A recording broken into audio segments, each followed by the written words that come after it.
فارجعوا إليهم لعلهم يحذرون. وقال الله تبارك وتعالى: وترى كثيرا منهم يسارعون في الإثم والعدوان وأكلهم السحت لبئس ما كانوا يعملون لولا ينهاهم الربانيون والأحبار عن قولهم والإثم وأكلهم السحت لبئس ما كانوا يصنعون. وقال رسول الله صلى الله عليه وسلم: من يريد الله به خيرا يفقهه في الدين ومعنى قاتل الله يعطيه. وأيضا قال: من رأى منكم منكرا فليغيره بيده فإن لم يستطع فبلسانه فإن لم يستطع فبقلبه وذلك أضعف الإيمان، أو كما قال صلى الله عليه وسلم. حاضر احترام علماء کرام، اللہ رب العزت نے اہل علم کو انبیاء کا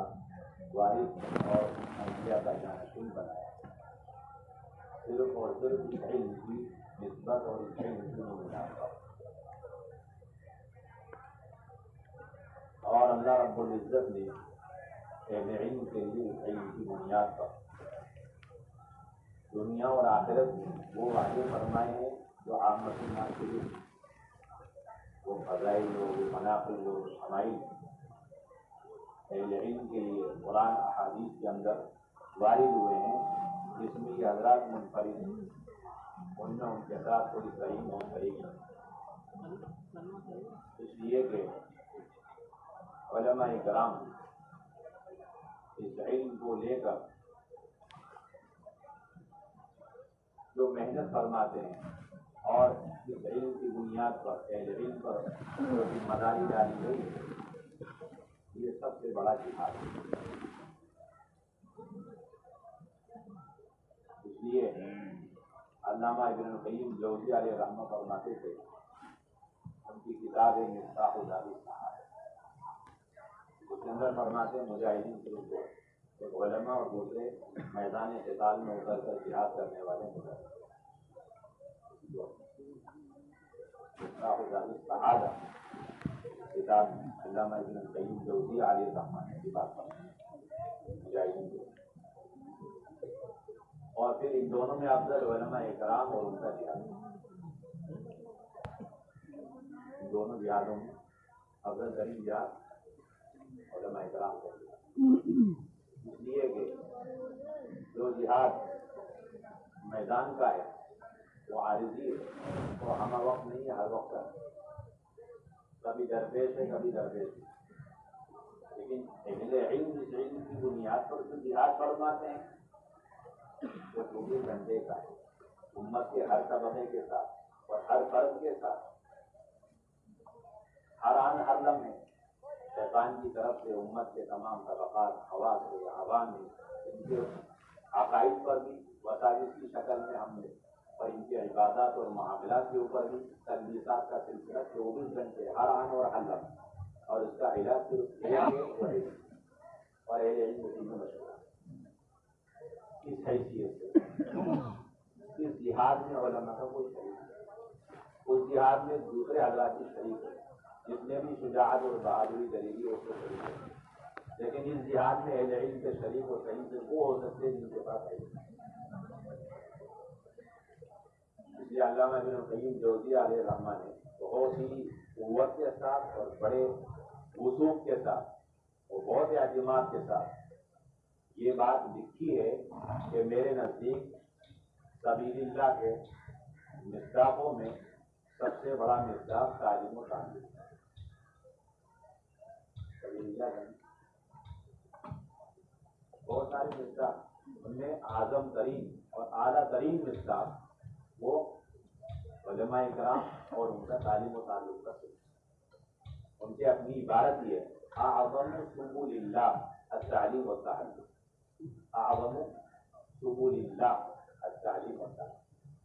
اور فرماتے اگر اس کے اندر دو اور بھی مصداق، ایک دعوت الی اللہ اور دوسرا جہاد فی سبیل اللہ، القتال مع الکفار، یہ اور بھی اس کے مصداق ہیں اور یہ سب اس کے مصادیق ہیں. لیکن اعلیٰ ترین مصداق تعلیم و تعلیم. انہوں نے استدلال بھی پیش کیا اطیعوا اللہ و اطیعوا الرسول واولی الامر. اس آیت کے تحت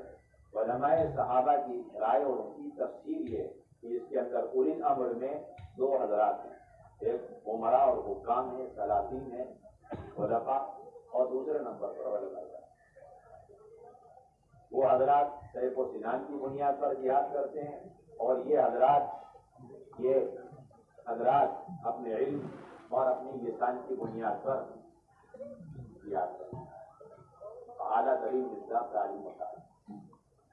اسی لیے ابن القیم جوزی علیہ الرحمہ نے اپنی مشہور کتاب زاد المعاد کی حدیث خیر العباد کے اندر جہاد کی بنیادی اور اہم ترین 4 تقسیمات. پہلی تقسیم ہے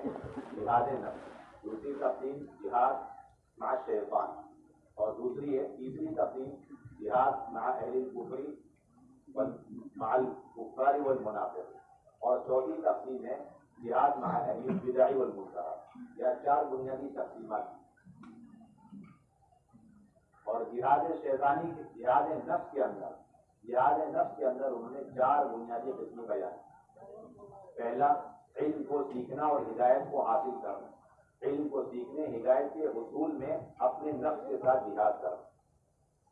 اور دوسرا جو کچھ علم حاصل ہو چکا اس پر عمل کرنے کے سلسلے میں اپنے نفس کے ساتھ جہاد کرنا. نفس آمادہ نہیں ہوتا, اس علم کے لیے کبھی نفس آمادہ نہیں ہوتا. جہل کی تعلیم کے لیے جس طرح غیر آمادہ ہے آج کا مسلمان کی آمادہ. یہ جتنے بھی فنون ہیں, ڈگریاں ہیں,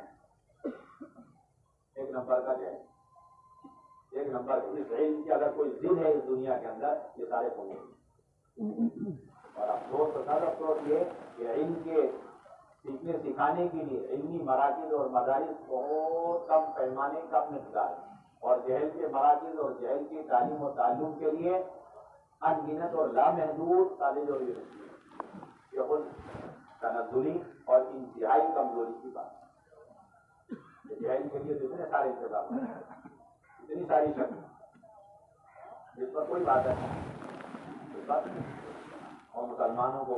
یہ وہم الگ ہو گیا ہے کہ چلیے آپ کے پاس علم ہے تو ہمارے پاس فن ہے. آپ کے پاس فن, اس کا مطلب ہے کہ آپ اس فن کو لے کر علم کا مقابلہ کر رہے ہیں, اور جو کچھ شمائل اور فضائل اس علم پر وارد ہوئے آپ اس کو اپنے اس فن اور جہل پر منتبی کرنا چاہتے ہیں. غلط فہمی سے امت کو نکالنا ہے. آپ جو کچھ پڑھا رہے ہیں 1 نمبر کا جہل, اس پر کوئی بات نہیں, اس کا احساس پیدا کریں عامت الناس کے اندر بھی اور اپنے طلبہ عزیز کے اندر بھی. جو بھی طالب علم ہم سے منسلک ہے, ہم سے متعلق ہے, تعلیم و تعلق کے اعتبار سے اس کی دل کی گہرائی میں یہ بات اترنی کہ جو کچھ بات ہے صحیح بات. کوئی دوسری بنیادی ذمہ ہے علم کو سیکھنا, نفس کے ساتھ ایک کیا, پھر سیکھ کر اس پر عمل کرنا دوسرا کیا, اور پھر اس کے بعد اسے عامت الناس کو سکھلانا. ان یجاہد نفسہ فی تعلیم من لا یعلم. جو لوگ اس علم سے غافل ہیں, جاہل ہیں, ان کو یہ علم سکھلانا, اس سلسلے میں اپنے نفس کے ساتھ جہاد کرنا. نفس اس کے لیے آمادہ نہیں ہو,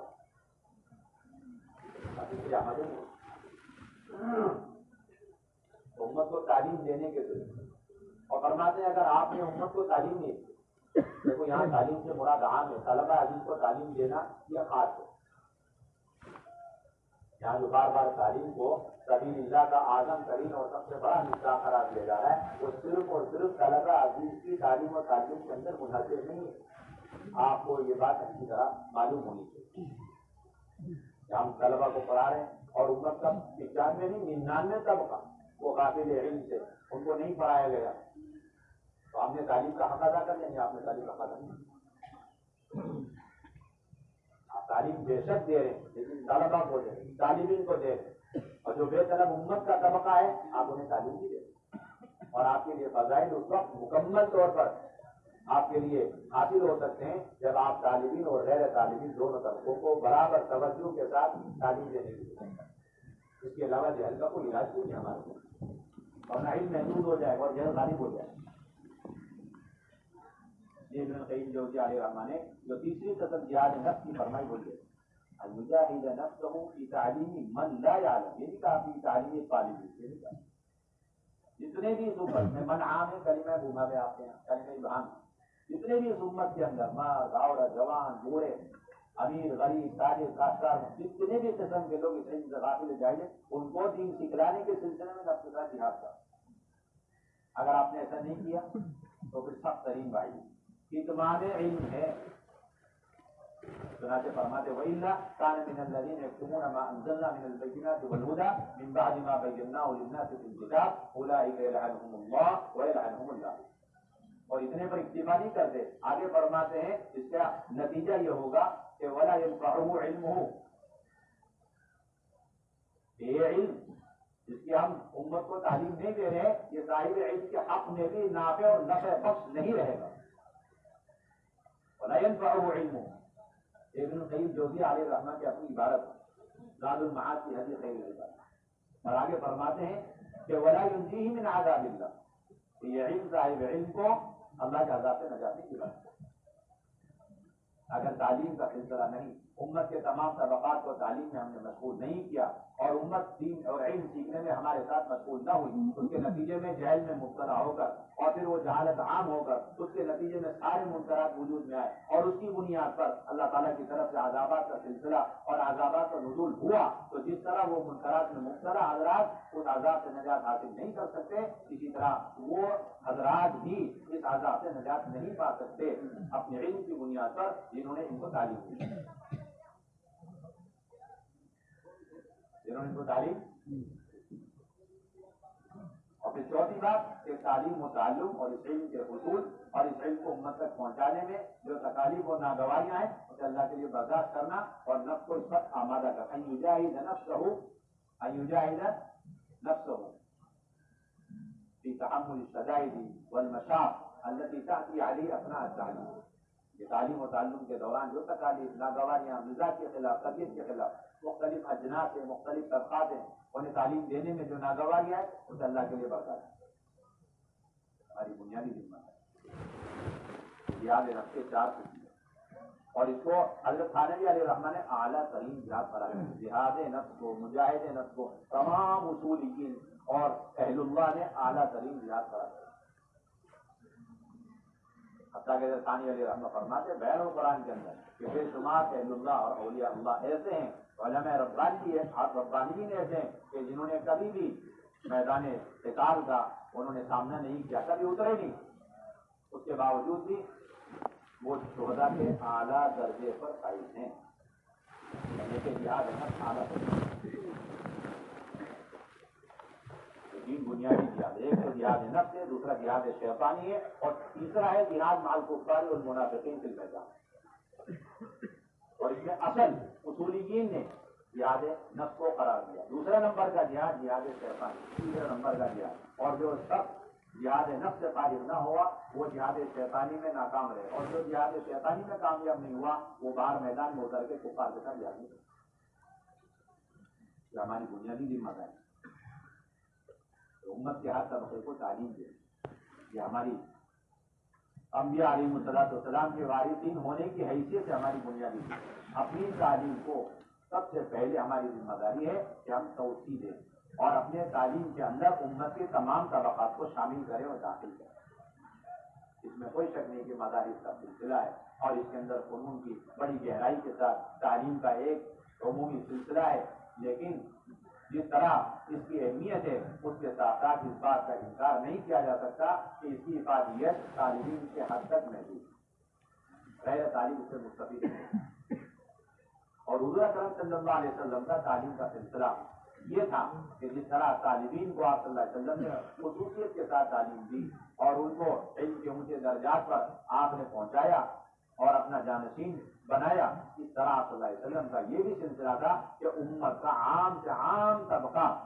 وہ آپ کی صحبت میں آ کر اور مسجد النبوی میں پہنچ کر کے جس وقت چاہے عقائد کا علم حاصل کرے، جس وقت چاہے فروعیات کا علم حاصل کرے، عملاً علم حاصل کرے، صحبت کے ذریعے سے علم حاصل کرے، اس میں کتاب اور نصاب کی کوئی شکل نہ ہو۔ یہ کتاب کی نصاب تو طالبین کے لیے ہے، مدرسے کی 4 دیواری میں مفید ہے۔ رحمت اللہ سے تاجر ہیں، کاشتکار ہیں، ملازم ہیں، وہ تو چلتے چلتے اٹھتے بیٹھتے آپ سے پوچھیں گے بھائی صاحب ہم دن کر رہے ٹھیک ہے، ہمارے گھر میں انتقال ہوا، وہ میراث کیسے تقسیم کرنی ہے، اور میرے پاس اتنا مال ہے اس سے زکات کیسے نکالنی ہے، پر وقت ان کو چھانا ہوا ہے، اس میں قیل قال نہیں کرنا، کیا نہیں کرنا، وہ قیل قال وہ ہمارے مخصوص ماحول کے اندر رکھنا چاہیے، کیونکہ اختلافات کا ذکر بھی نہیں آنا چاہیے ایسے لوگوں کے ساتھ، وہ اپنے مخصوص ماحول میں، اور تو متبحرین کو تیار کرنے کے لیے مخصوص ماحول میں مخصوص انداز میں 4 دیواری میں تبدیل، عامت الناس ان کو اس کی ضرورت ہی نہیں، اس کے مکلف بھی نہیں، اس کی ضرورت بھی نہیں، اس کے مکلف بھی نہیں، ان کے سامنے باتیں ایک ہی 2 قول بھی نہیں آنے چاہیے، ان کے سامنے ایک ہی بات ہے، آپ کا یہ مسئلہ ہے، آپ کا یہ حل ہے، آپ اس پر یوں عمل کریں۔ حضور صلی اللہ علیہ وسلم کا یہ طرز تعلیم رہا، کبھی بھی کوئی بھی شخص آ گیا اور حضور سے علم حاصل کرنا چاہے اور وہ معلوم کرنا چاہے، آپ ہمہ تن اس کی طرف متوجہ ہو کہ اپنی ذات سے تعلیم دیا کریں، اس کی ترجیح دیا کریں، اس لیے کہ ایک ہوتا ہے غوائب کا علم اور ایک ہوتا ہے فرائض کا۔ امت کے اندر سے جہل کو ختم کرنے کے لیے فرائض کی تعلیم کی اہمیت غوائب کی تعلیم سے زیادہ، جتنا اہل علم غوائب کے مقابلے میں فرائض کی تعلیم کی طرف متوجہ ہوں گے، اتنا امت کا عام طبقہ جہل سے نکلے گا۔ اس کی مثالیں سیرت میں کھڑی ہوئی مثالیں بھی ہیں کہ آپ صلی اللہ علیہ وسلم وضو سکھلا رہے ہیں، بخاری شریف کتاب العلم میں تیسرا ترجمہ الباب، باب من رفع صوته بالعلم، کہ ضرورت پڑ جائے آواز بلند کرنے کی تعلیم و تعلم کے سلسلے میں تو آواز بلند کر سکتے ہیں، مسنون ثابت ہے، اور اس کے نیچے جو واقعہ ہے وہ وضو اور وضو کے اندر پاؤں دھونا اور ایڑی جو خشک ہو گئی ہے اس کی تعلیم دینا کہ کس طریقے سے وضو کے اندر پاؤں کو دھونا چاہیے۔ حضرت عبداللہ بن عمرو بن عاص رضی اللہ تعالیٰ عنہ کی روایت کو درج کیا امام بخاری علیہ رحمہ نے اپنی سند سے کہ ہم لوگ سفر میں تھے اور آپ صلی اللہ علیہ وسلم کے ساتھ ہم تھے اور ہم میں سے کچھ آگے بڑھ چکے تھے، آپ کسی ضرورت اور حاجت سے پیچھے رہ گئے، پھر آپ جب پہنچے تو اس وقت 2 باتیں ہوئی، ایک نماز کا وقت ہو چکا، نمبر 2 کچھ لوگوں نے وضو کرنا بھی شروع کر دیا، اور نمبر 3 اللہ کے نبی نے دیکھا کہ بعض کی ہڈیاں ٹوٹی کی چمک رہی۔ آپ نے اس وقت بلند آواز سے، آپ کا یہ اسلوب تعلیم تھا،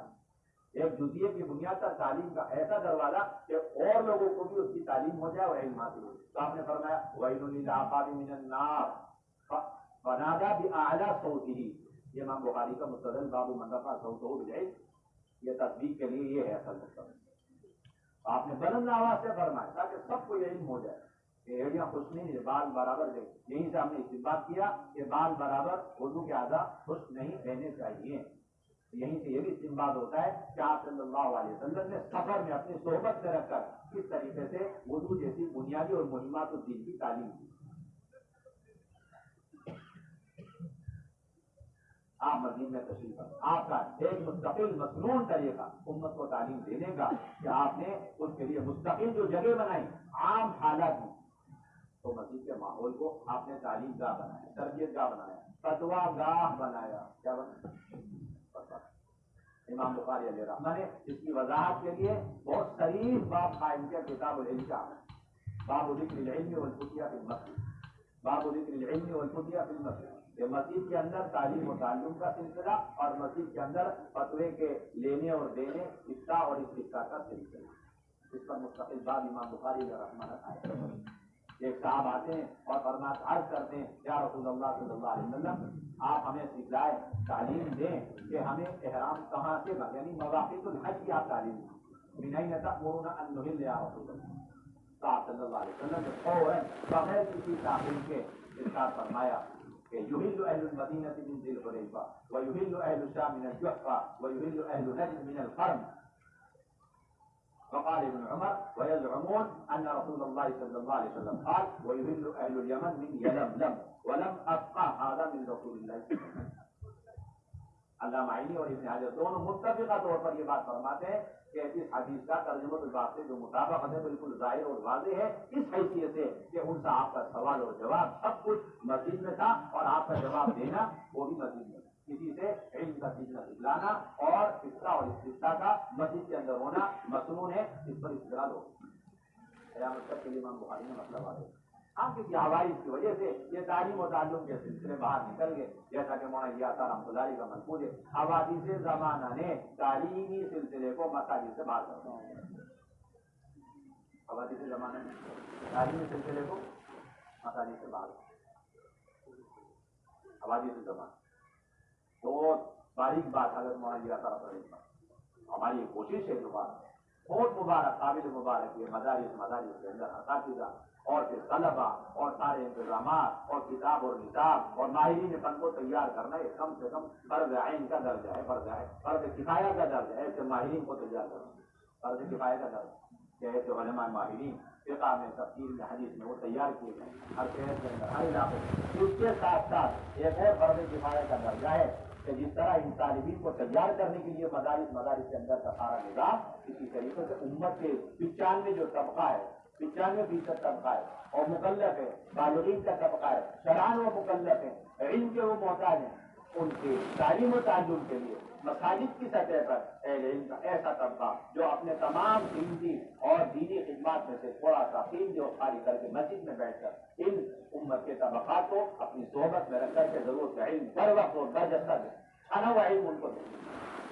آپ صلی اللہ علیہ وسلم مسجد میں تشریف فرمایا اور خطبہ دے رہے ہیں اور ایک صاحب منبر پہ دروازے پہ کھڑے ہو کر کے ایک اعرابی وہ یہ کہتے ہیں علمنی یا رسول اللہ۔ آپ صلی اللہ علیہ وسلم نے ان کے ساتھ کیا برتاوا کیا، کیا معاملہ فرمایا؟ کیا آپ نے یہ فرمایا کہ آپ خاموش ہو جائیں؟ آپ نے یہ فرمایا کہ آپ شریک ہو جائیں اس مجلس علم کے اندر، یہ ساری جو ہے جاری و ساری مجلس کے اندر آپ شریک ہو جائیں؟ یا آپ نے اتنا فرمایا کہ ویٹنگ روم میں ذرا سا باہر انتظار کریں؟ آپ نے کچھ نہیں فرمایا۔ آپ نے جو روایت کے اندر کراہت ہے او کفا خطبتہ، آپ نے اپنا خطبہ فوراً مان آپ نے موقوف کر دیا۔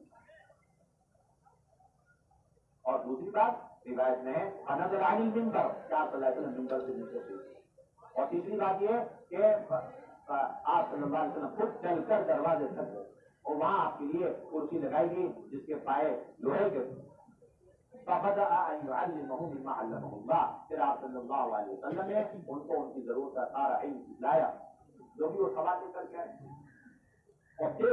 آپ دوبارہ واپس تشریف لائے۔ صحابہ اس وقت تک مجلس میں بیٹھے ہوئے ہیں، منتظر ہیں، آپ منبر پہ تشریف فرما ہوئے، پھر آپ صلی اللہ علیہ وسلم نے اپنی بات مکمل فرمائی۔